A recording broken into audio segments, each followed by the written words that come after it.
Away End podcast, out singing the opposition every week. Coming up this week on the Away End podcast, I'm joined by Andrew Devlin and Ross Brady. We look at the preview of the new season coming up, and we look back at the fixtures from the pre-season games. How have the teams get on? Rangers are struggling, Celtic looking good. That's all coming up this week on the Away End podcast.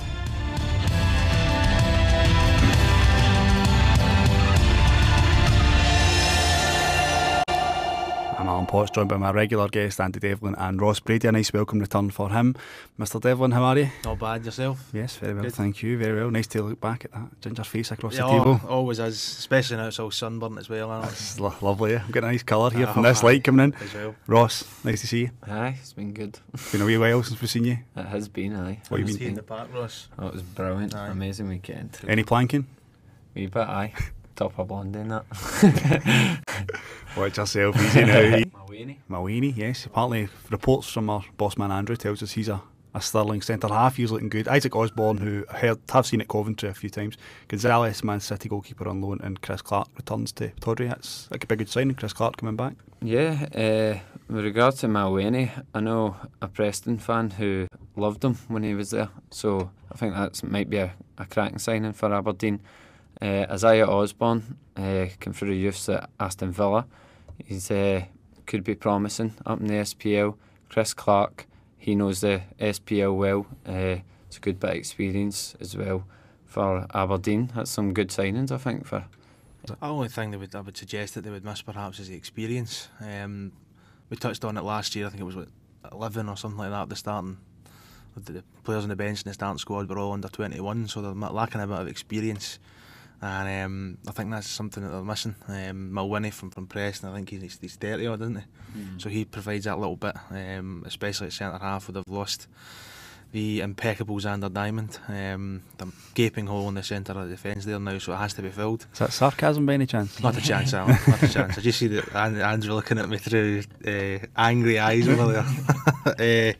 No, I think that they lost Paul Hartley, although they didn't get most playing time out of him last season. You know, his experience in the dressing room was invaluable, and I think Craig Brown will be looking to get a couple more bodies in there with a bit more game experience to help the young boys come along. I mean, out for Celtic, Paul McGowan, excuse me, Freddie Lundberg, Ryan Conroy, Ben Hutchison and Graham Carey. None there, Andy, that you think's... It's no...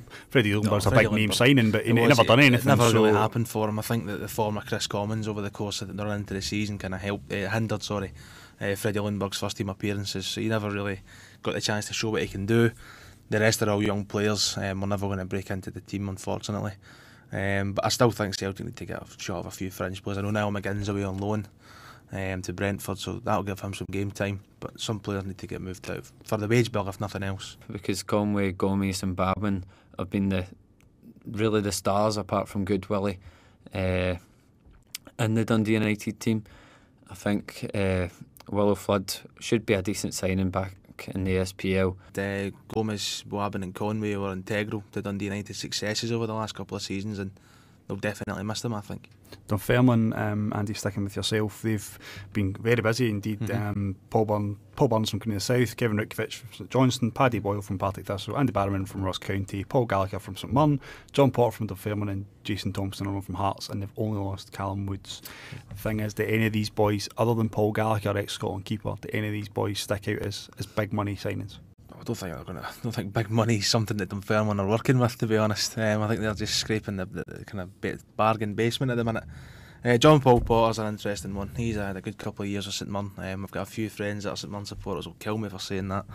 They rate him as much as Andy rates Xander Diamond, so I'm sure they'll be laughing when they hear this, but he's got SPL experience, and he's got a steady head in there. He's got plenty of experience at the highest level, so I think he'll help them firmly. Yeah, they seem to have scraped the lower division, seen who they want from the lower divisions and took them up, and it might be a good plan.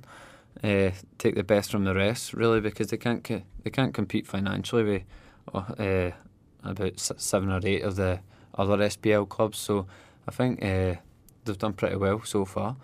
Yeah, not lost a lot. Hearts, Ross, stay with yourself, and Jamie Hamill from Kilmarnock, John Sutton, Mallow, Danny Granger and Towell from Kilmarnock. Again, Jim Jeffries went down the guys that tried and trusted in the SPL and guys he knows.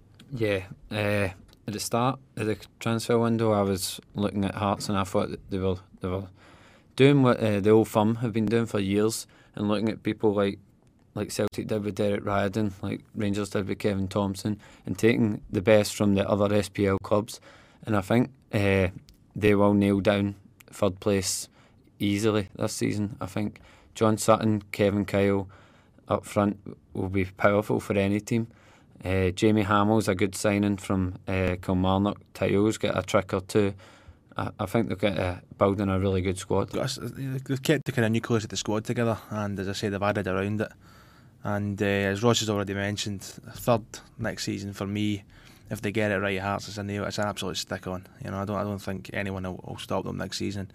And you know, I think if the thing that stopped Hearts' title challenge last season, if you want to even call it that, was the injury to Kevin Kyle. And once the injuries and suspensions hit you around about December, January time, that's when teams begin to drop off a little bit. But Hearts now have that strength and depth, so it will be interesting next season. He's signed some. Gary O'Connor seems a decent signing for Hibs. Ivan Sprill, if he's still got the legs, then yeah, these two can do something. But to release 11 players and then go yourself is a tad cheeky in my opinion. Just a wee bit. Terry Butcher achieved what every club that get promoted from the first division looked to achieve, and that's consolidation in the SPL. They done fantastic last season. Started off flying, they were fourth for a long time, if I remember rightly, and ended up finishing up in the bottom six. But they done fantastically well last year, more than anyone expected them to. And as you say, these players have been at Cali for a long time, and he's now replacing them with unknown quantities. So it'll be interesting to see if Cali Thistle can remain that consistent next season. I don't know. I don't know if you can replace. How much did you score? Like 15 goals? 14 goals last season. Yeah, I don't think you can replace that for a team like Cali Thistle.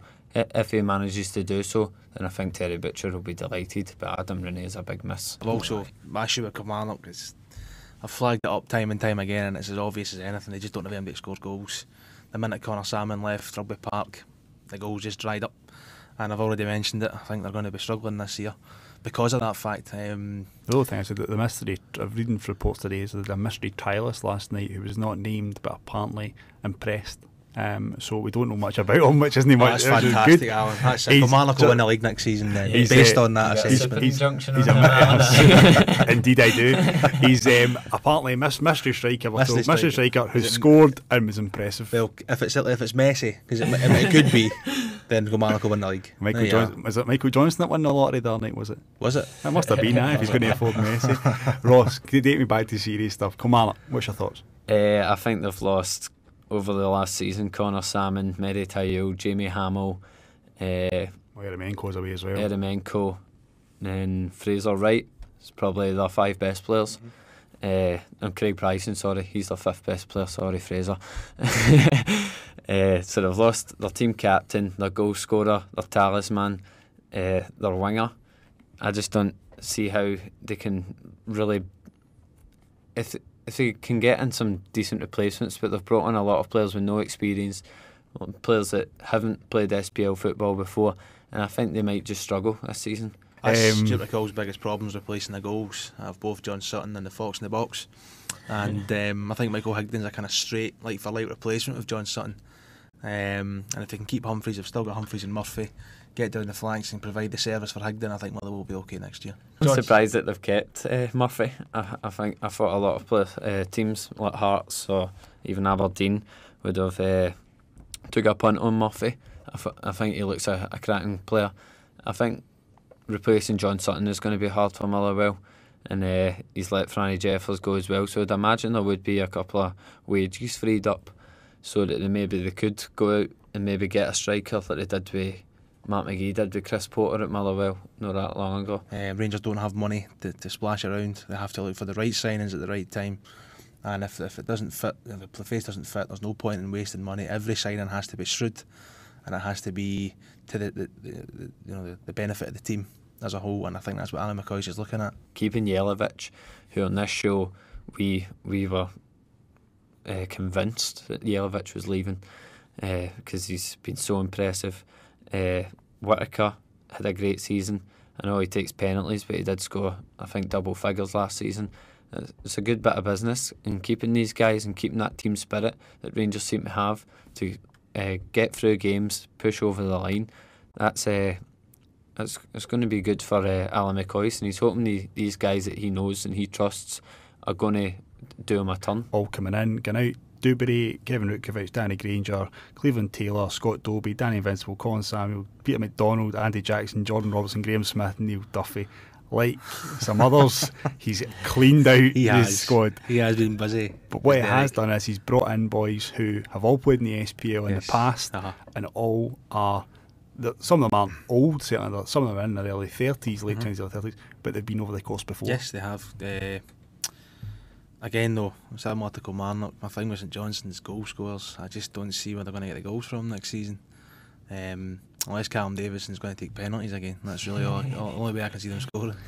Derek McInnes is doing. He's just selling one last swan song for these players.